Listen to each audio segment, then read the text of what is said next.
sa digital transparentan, yung receiving information ay Japanese fan, and then seguridad ay pinakamahal sa revolutionaryong teknolohiya ang lumitaw, yung muling tukuyin, yung pinanaan na hikers at pinamamahalaan ang data ng blockchain.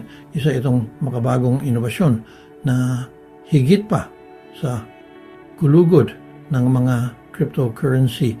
Sa video na ito, aalisin natin ang misteryo ng komplikadong teknolohiyang ito. Hahatiin ito sa simple at madaling maintindihan ng mga termino kung ikaw ay isang mahilig sa teknolohiya, isang mausisa na nagsisimula o isang negosyanteng nag-iisip. Ang video na ito ay magbibigay sa iyo ng malinaw na pag-unawa sa teknolohiya ng blockchain. Ang layunin nito, mga kakayahan, paggana, mga uri, at ang promising na kinabukasan nito simulan na naroon ang blockchain sa simpleng salita. Ayos pinalin nagtalaro kay buong bulungan, kung saan silang isang mensahe ay ipinapasa mula sa isang tao patungo sa isa pa. And sa dulo ng linya, ang original na mensahe ay madalas na nababago. Ngayon, isipin kung may paraan para masiguro na ang mensahe ay mananatiling pareho, gaano man karaming tao ang pagdaanan nito. Iyan ang diwa ng blockchain. Sa pinakasimpleng termino, ang blockchain ay parang isang digital na tala-arawan na ibinabahagi sa isang grupo ng mga tao. Lahat ng nasa grupo ay maaaring magsulat ng mga entry sa tala-arawang ito. Ngunit kapag nagawa na ang isang entry, hindi na ito mababago o mabubura. Nandoon na ito. Pero makita na anaspila ng lahat mafreshman. Ang siyang sa larawan ito ay nakaimbak sa isang lugar tulad ng isang aklatan o isang solong computer. Sa halip ito ay ipinamamahagi sa maraming computer sa buong mundo na ginagawang desentralisado. Kunwari, kayo at ang iyong mga kaibigan ay nagpasya na magsimula ng isang book club upang masubaybayan kung sino ang may-aling libro. Gumawa kayo ng isang shared document. Sa bawat pagpapalit ng libro, ang nagbigay at ang tumanggap ay parehong nagsusulat ng entry. Sa ganitong paraan, makikita ng lahat sa club kung sino ang may-aling libro sa anumang oras. Kung susubukan ng isang tao na sabihing ibinalik niya ang isang libro, kahit hindi, makikita ng lahat sa dokumento ang katotohanan. And as si Hendry and functionating talib, susen ba na kuvi ang blockchain.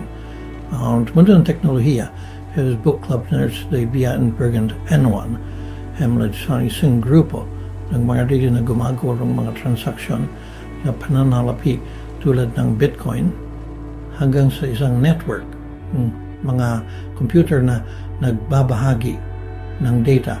Kasi yung mga libro ay maaring maging anumang may halaga tulad ng pera, ari-arian, kontrata o maging mga boto sa isang eleksyon.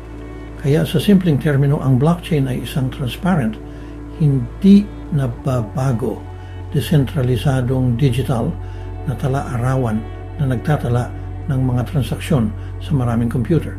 Ito ay isang paraan upang masiguro ang tiwala, pananagutan at seguridad sa isang mundo kung saan ang mga katangian ito ay mas mahalaga kaysa kailanman. Ano ang pangunahing layunin ng blockchain? Ang pangunahing layunin ng blockchain ay upang pag-anahin ang ligtas, transparent at tamper-proof na mga transaksyon sa isang desentralisadong paraan. Tuwal sa paglikhayang dual speed isang kabaligiran na walang tiwala. Hatin natin to ng kaunti. Seguridad. Sa isang blockchain, ang bawat transaksyon ay naka-encrypt at nakakonekta sa naunang isa. Ang kadena ng mga transaksyon na ito ay nakikita ng lahat sa loob ng network. Ngunit ang pagbabago ng anumang transaksyon ay nangangailangan ng pagbabago ng lahat ng kasunod na transaksyon na halos imposible sa komputasyon. Ginagawa ni Warner nito magiging liligtas ang blockchain laban sa pandaraya at pagbabago transparensiya. Ang bawat transaksyon sa blockchain ay nakikita ng lahat ng kalahok sa network. Tinitiyak ng transparensiyang ito ang pananagutan at ginagawang halos imposibleng dayain ang sistema ng sinumang kalahok. Decentralisasyon, hindi tulad ng tradisyonal na mga database na kontrolado ng isang entity tulad ng isang bangko o gobyerno. Ang isang blockchain ay ipinamamahagi sa maraming node o computer.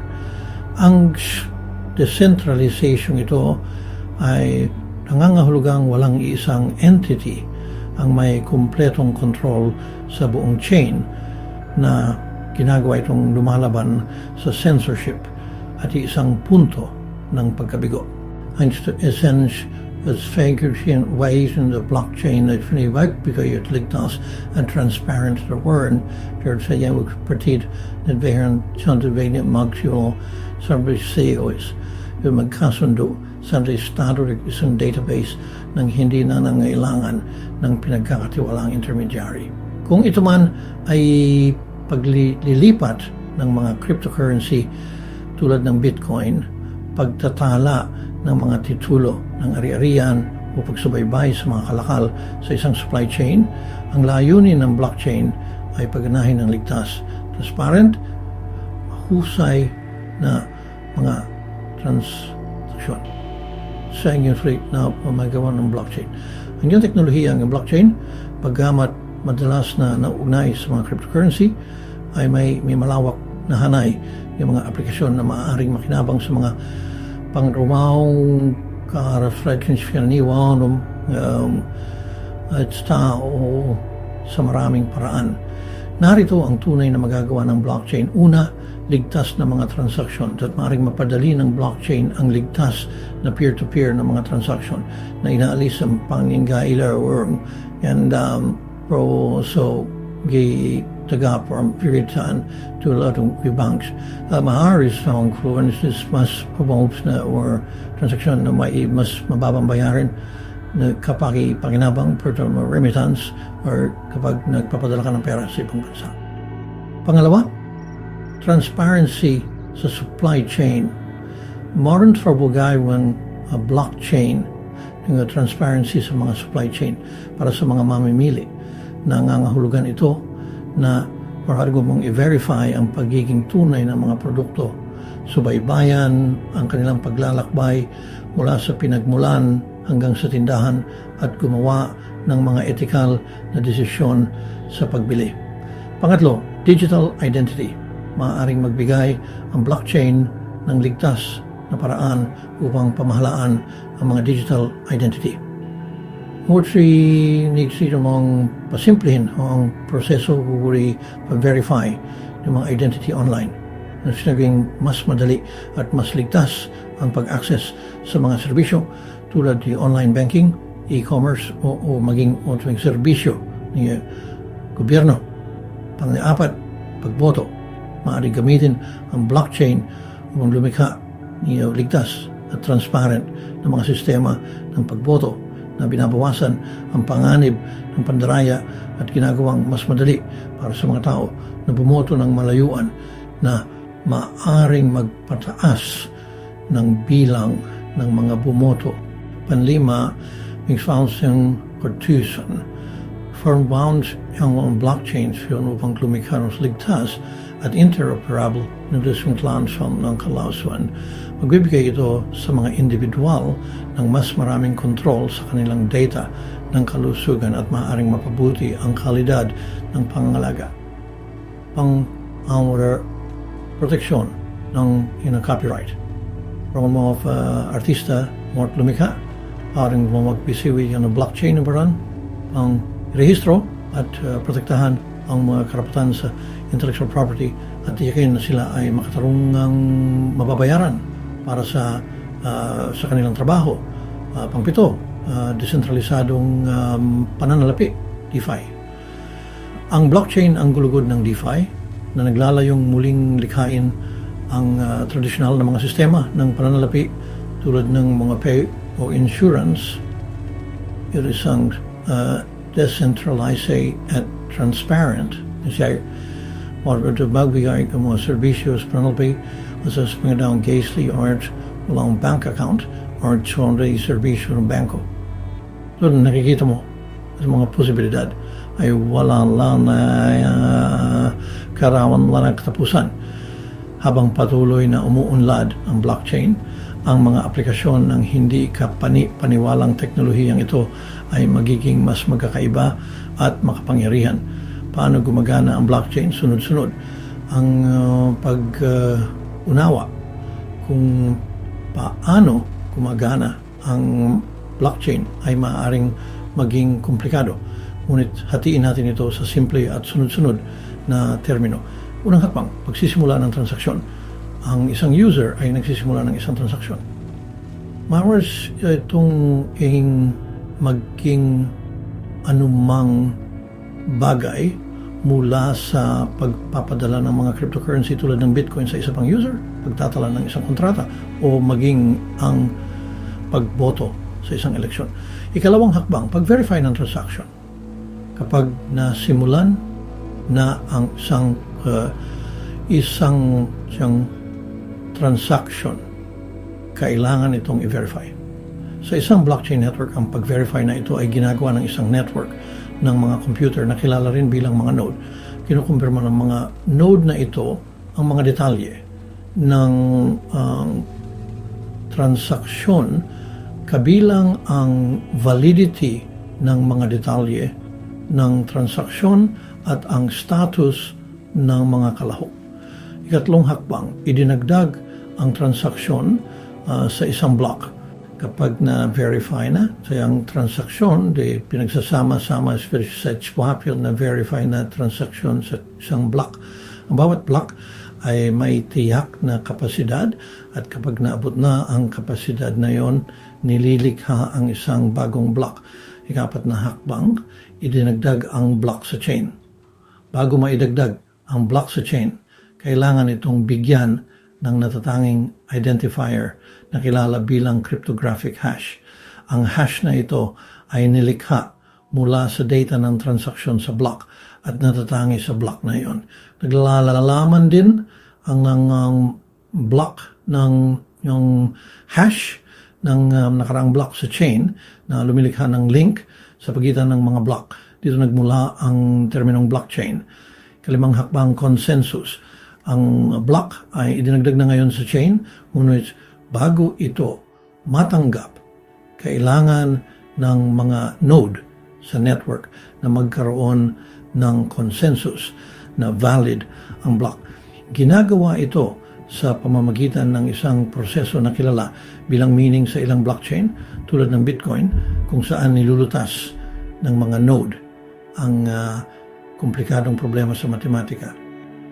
Gumagamit ang ibang blockchain ng iba't ibang mekanismo ng consensus tulad ng proof of stake. Ika-6 na hakbang, pagkumpleto. Kapag naabot na ang consensus, ang block ay idinagdag sa chain at kumpleto na ang transaksyon. Pero na-update na ngayon ang blockchain at makikita ng lahat sa network ang bagong block at ang mga transaksyon na nilalaman nito. Maaari bang mahack ang blockchain? Bagamat ang teknolohiya ng blockchain ay idinisenyo upang maging ligtas at lumalaban sa pagbabago na hindi ito ganap na immune sa pag-hack. Gayunpaman, ang matagumpay na pag-hack sa isang blockchain ay lubhang mahirap at nangangailangan ng malaking mapagkukunan. Isang potensyal na kahinaan sa blockchain ay ang 51% attack. Nangyayari ito kapag ang isang entity ay nakakuha ng control sa higit sa kalahati ng mining power ng network na nagpapahintulot sa kanila na manipulahin ang pagtatala at pag-verify ng mga bagong block. Maaari nilang posibleng doblehin ang paggastos ng mga barya, gastusin ang parehong digital currency ng higit sa 1 beses o pigilan ang ibang mga minero na i-validate ang mga bagong transaction. Gayon PAM ang verfälschiger ng 51% attack sa may sumbalfunan istigador blockchain fue yung Bitcoin as panggagayon ng napakalaking computational power at sa makatuwid ay lubhang hindi malamang. Ang isang potensyal na kahinaan ay nasa mga smart contract na tumatakbo sa ilang blockchain. Kung mayroong bug sa code ng isang smart contract, maaari itong samantalahin ng mga hacker. Ito ang kaso sa kasumpa-sumpang DAO-hack sa Ethereum blockchain noong 2016. Mahalaga ring tandaan na bagamat ligtas ang blockchain mismo, ang mga aplikasyon at digital wallet na nakikipag-ugnayan sa blockchain ay maaring maging mahina sa pag-hack. Maraming naiulat na blockchain hacks ay sa katunayan mga hack ng mga peripheral system wat samen nou pinjanden de blockchain. Die heeft spunk voor jullie een blockchain. Een technologie, de blockchain, die je langs van een opstaping gericht. Wat spreek mo yung sariling katangian at gamit. Narito ang apat na pangunahing uri ng blockchain. Una, pampublikong blockchain. Bukas ito sa sino mang gustong lumahok. Sila ay desentralisado at transparent.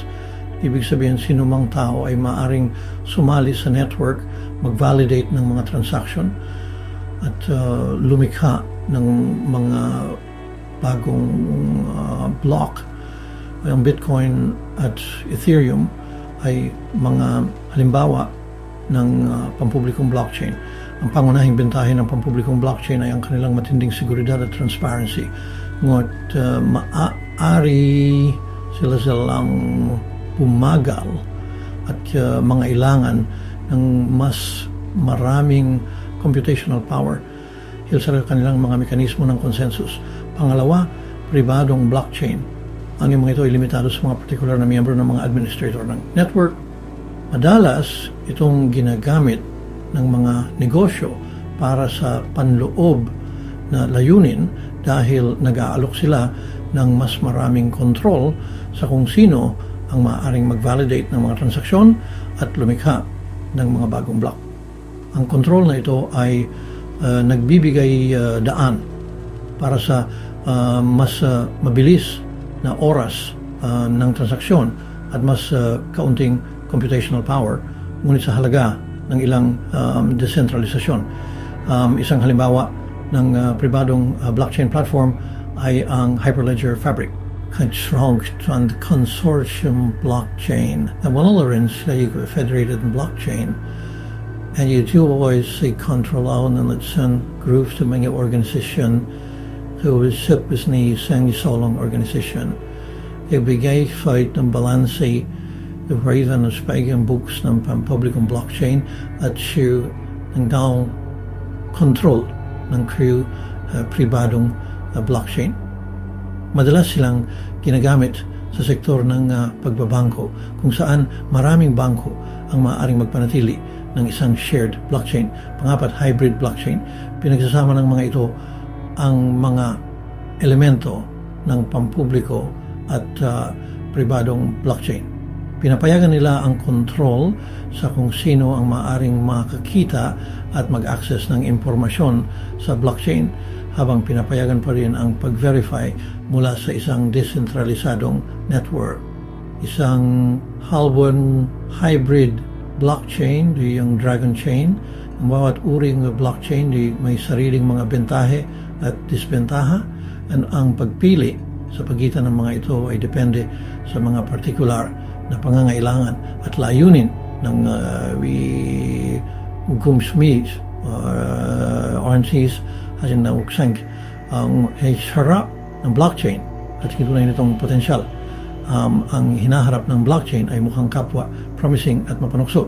Ang potensyal ng teknolohiyang ito ay lumalampas sa kasalukuyan nitong mga aplikasyon at nakahanda itong guluhin ang mga tradisyonal na sistema sa mga paraan na maaaring hindi pa natin lubos na nauunawaan.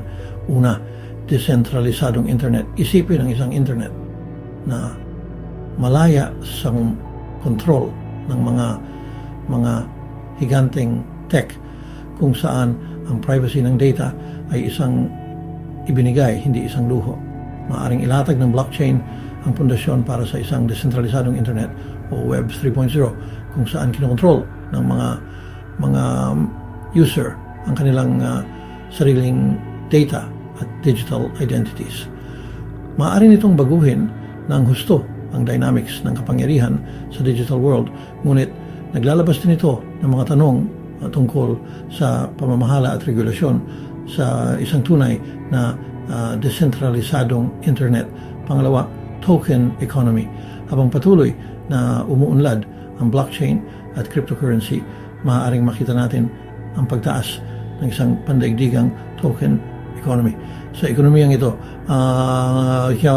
token na kumakatawan sa mga tunay na ari-arian tulad ng real estate, sining o maging oras ay maaaring i-trade sa mga platform ng blockchain. Maaari nitong gawing demokratiko ang pag-access sa mga pagkakataon sa pamumuhunan at lumikha ng isang mas inklusibong pandaigdigang ekonomiya. Gayunpaman, maaari rin nitong guluhin ang mga tradisyonal na sistema ng pananalapi at mangailangan ng mga bagong balangkas ng regulasyon. Pangatlo, AI at blockchain. Ang pagsasama ng blockchain at artificial intelligence ay maaring humantong sa mas transparent, mahusay at ligtas na mga sistema ng AI. Maaring magbigay ang blockchain ng isang tamper-proof record ng mga desisyon ng AI na maaring maging mahalaga sa mga larangan tulad ng autonomous driving o pangangalaga sa kalusugan. Ngunit naglalabas din ito ng mga ethical na tanong tungkol sa control at paggamit ng AI sa isang desentralisadong konteksto. Pang-apat, banta ng quantum. Sa kontrobersyal na bahagi, ang pagdating ng quantum computing ay maaaring magdulot ng banta sa blockchain o maaaring masira ng mga quantum computer o mga cryptographic algorithm na nagpoprotekta sa blockchain na humahantong sa isang quantum apocalypse.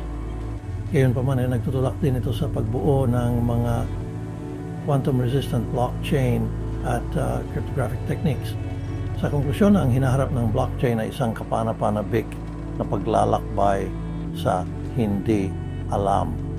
Nagtataglay ito ng pangako ng isang mas desentralisado, transparent at pantay na mundo, ngunit nagbibigay din ito ng mga bagong hamon at kontrobersya. Habang naglalayag tayo sa hindi panatukoy na teritoryong ito, mahalagang pagyamanin ang dialogo tungkol sa mga etikal, legal at panlipunang implikasyon ng revolusyonaryong teknolohiyang ito. Kung nakarating ka na rito, mag-comment sa ibaba ng salitang 100% para kumpirmahing natanggap mo ang kaalaman mula sa video na ito. Para sa mas maraming kawili-wiling paksa, siguraduhin panoorin ang mga inirekomendang video na nakikita mo sa screen ngayon. Salamat sa panonood.